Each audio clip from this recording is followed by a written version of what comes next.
Aujourd'hui, il y a un endroit et surtout un petit gars très talentueux qu'il faut que je vous présente et je vous assure qu'il en vaut le détour. Alors, sans plus attendre, j'aimerais vous souhaiter la bienvenue à Inazuma.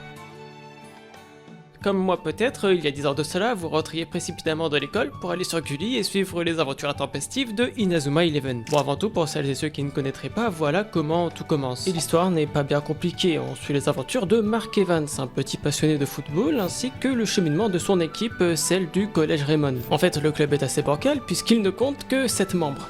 Et on a d'un autre côté un autre collège, celui de la Royal Academy, commandité par un certain Red Ark, qui sera, comme on pourra s'en douter, notre antagoniste du jour. Et effectivement, ces derniers ont pour habitude de détruire des collèges après avoir battu leur équipe de foot, rien que ça. Mais bref, passons parce que le cœur du sujet de la vidéo ne se trouve pas ici. Puisqu'un peu plus tard, alors que certaines rumeurs courent, comme celle qu'un certain Axel Blaze, joueur de renommée, jouerait au collège Raymond, la Royal Academy dont on vient juste de parler se décide à défier le fameux collège Raymond, même si ça apparaît un peu bizarre aux yeux de certains étant donné leur écart de niveau. Puisqu'on a effectivement d'un côté la Royal Academy qui gagne le tournoi national depuis 40 ans chaque année, et d'un autre le collège Raymond qui n'a aucun palmarès et encore moins 7 joueurs pour disputer le moindre match. Mais bref, le match a tout de même lieu après avoir trouvé un 10e membre sur le fil du rasoir et évidemment la différence de niveau se fait ressentir et la Royal Academy se balade littéralement et c'est sur un score de 10-0 que se clôture la première période. Mais malgré tout ce n'est que le début, en dépit du score et de l'écart de niveau, il y en a bien un qui ne baisse pas les bras, c'est un certain Mark Evans. Et c'est même bien le contraire puisqu'en plus de ne pas abandonner, il cherche aussi et surtout à remotiver son équipe de telle sorte à ce qu'elle se donne les moyens nécessaires pendant la deuxième période. Alors que le match reprend, les joueurs de Raymond se mettent à retomber comme des mouches,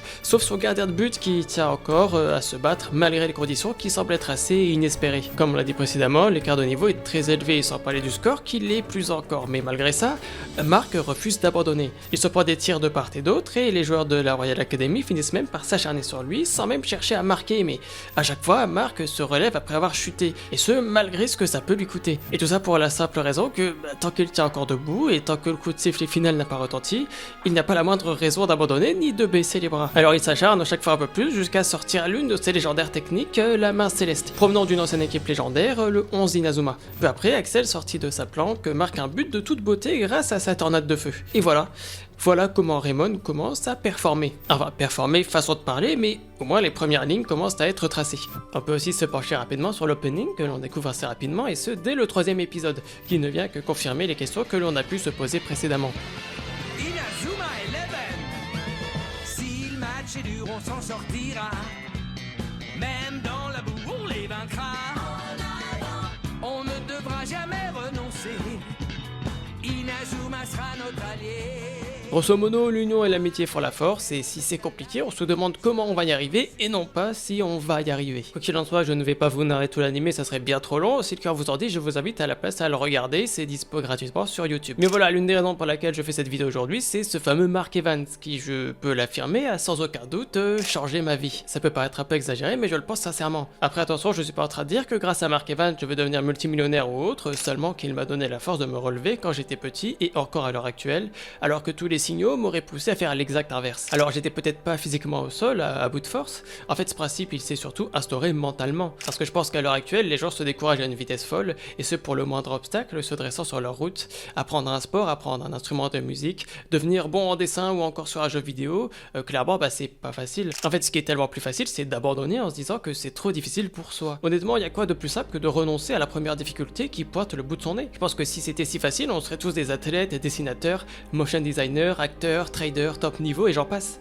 Sauf que ça c'est pas la réalité, rien ne se fait en un claquement de doigts. Honnêtement si vous voyez cette vidéo aujourd'hui, je peux le dire en toute transparence, c'est en partie grâce à Mark Evans. Je suis pas excellent dans 36 domaines, au contraire, mais chuter ça m'est arrivé bien plus de fois qu'on ne le pense, et à chaque fois qu'on est à terre, que ce soit au sens littéral ou figuré, il y a de quoi se questionner. On peut rester à terre et se complaire dans la médiocrité en se disant qu'on est incapable, ou alors on peut se relever et se diriger soit vers l'avant, chemin qui certes sera semé d'embûches, mais c'est aussi et surtout celui qui vaut la peine d'être vécu. Ou alors on peut rester au sol et reposer chemin, c'est comme on veut. À titre personnel, quelque chose que j'aime faire, c'est créer sur YouTube. En fait, c'est surtout l'audiovisuel en général, mais on ne va pas rentrer dans les détails. Sur YouTube, et que vous le fassiez par passion ou pour l'argent, entre nous, ça fait toujours plaisir quand une vidéo trouve son public, surtout lorsqu'on a passé plusieurs semaines dessus. Beaucoup pensent que lorsqu'on fait des vidéos sur la plateforme, seule la chance prime.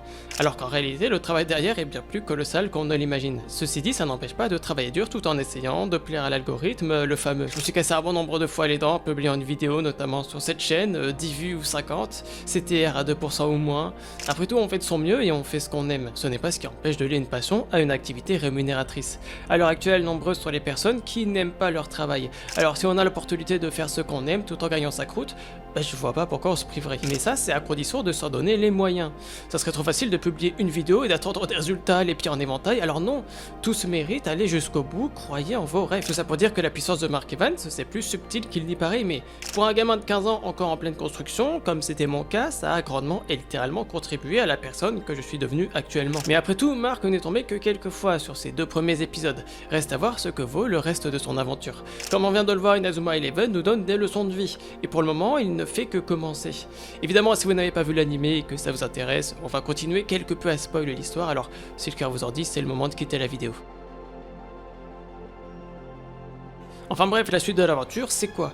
Déjà, c'est un Mark Evans qui s'entraîne à fond les ballons. S'il ne s'entraîne pas avec l'équipe, c'est tout seul avec son pneu accroché à son arbre, ou alors avec les enfants du quartier. Tout ça pour dire que Mark est passionné et que tout au long de son aventure, il va s'affirmer en tant que véritable pilier de son équipe, et même du football de manière générale. Puisque après ces péripéties, le collège Raymond affronte un nouvel adversaire qui, en cas de victoire, le qualifiera directement pour les éliminatoires du tournoi Football Frontier, le tournoi national dont on a parlé plus tôt, que la Royal Academy remporte chaque année, et ce depuis 40 ans. Même si le match est mal emboîté, ils finissent par se dépatouiller et en sortir victorieux une fois de plus, et croyez-moi, Mark n'y est pas pour rien. Et dès lors, les adversaires et les complications vont s'enchaîner, même si tous les joueurs sont très heureux d'enfin pouvoir participer au tournoi. L'équipe est soudée et unie et travaille d'arrache-pied pour dégoter de nouvelles techniques en vue de vaincre leur premier adversaire officiel du tournoi, le College Wild. C'est durant ce laps de temps que Bobby, qui a rejoint l'équipe depuis peu, fait ses débuts avec l'équipe.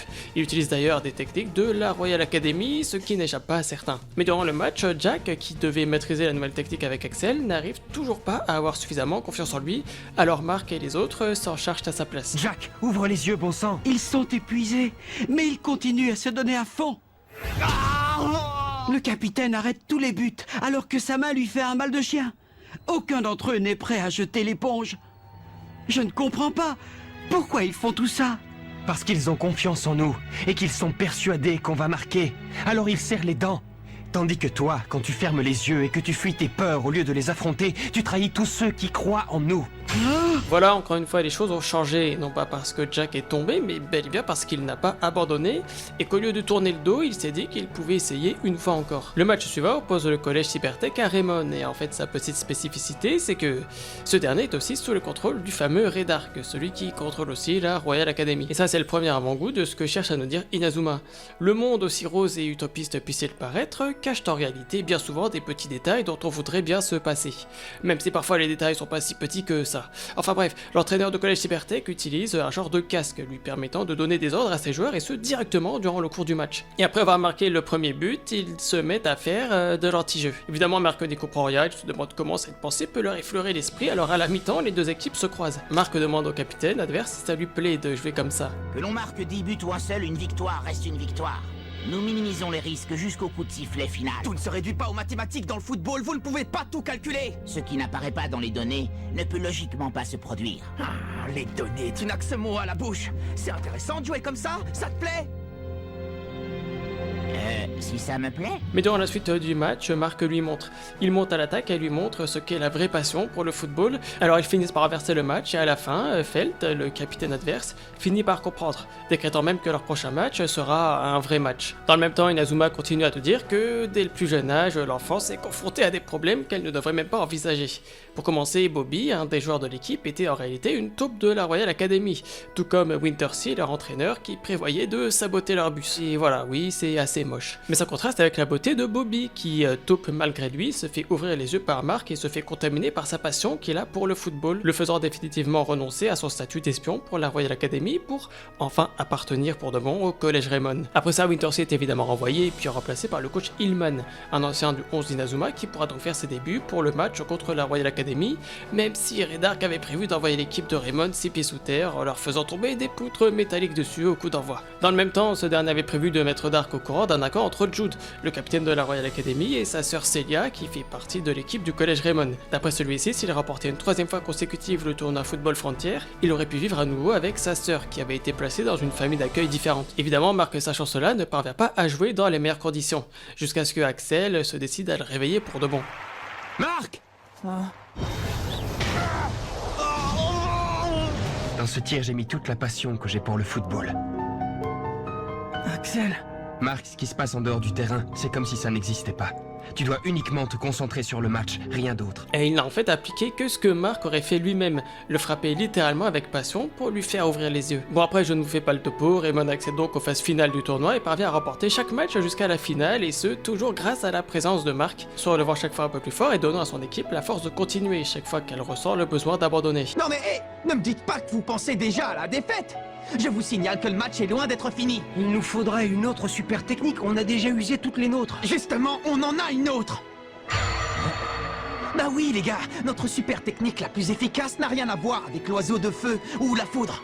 Le gros avantage qu'on a par rapport aux autres équipes, c'est qu'on ne s'avoue jamais vaincu et qu'on se bat jusqu'au bout.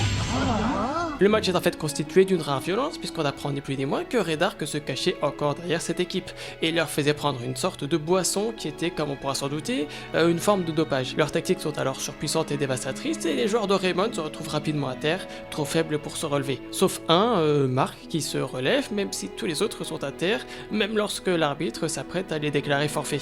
Jusqu'au moment où Marc se demande si ça ne vaut pas mieux d'abandonner pour préserver la santé de ses camarades. Mais c'est alors que... Mais si je décide de continuer à ce rythme-là, mes amis, eux, ils vont... Pourquoi hésites-tu, Marc? Axel! Moi, je vais continuer à jouer. Mené 3-0, il se relève malgré tout, même s'il continue à encaisser. Et en deuxième période, c'est la même chose, tout le monde se retrouve à terre, mais il y en a bien un qui tient encore sur ses deux jambes, c'est Marc, le dernier rempart, le dernier pilier. Je vois à ta tête que tu n'arrives pas à y croire, pas vrai? Vous pouvez le faire chuter autant de fois que vous voulez. Marc se relève toujours, encore et encore. Et à chaque fois, il devient un peu plus fort. Vous ne pouvez rien contre lui, vous ne lui arrivez pas à la cheville. En fait, il ne tient pas que sur ses jambes, il tient aussi sur sa passion, sur son équipe, sur la passion des gens qui l'entourent, qui veulent croire à un football pur et sincère. Alors il maîtrise finalement une technique qu'il cherchait à mettre au point depuis des jours, la main magique. Et c'est de cette manière qu'il permet une fois de plus à ses équipiers de se redresser aussi dur que cela puisse paraître. L'équipe fait alors une remontada légendaire et nous délivre le plus beau des messages. Si on se relève, si on fait des efforts, alors l'union et la passion sont une véritable force que rien ne peut arrêter. Pas même une équipe de dopés habillés comme des dieux.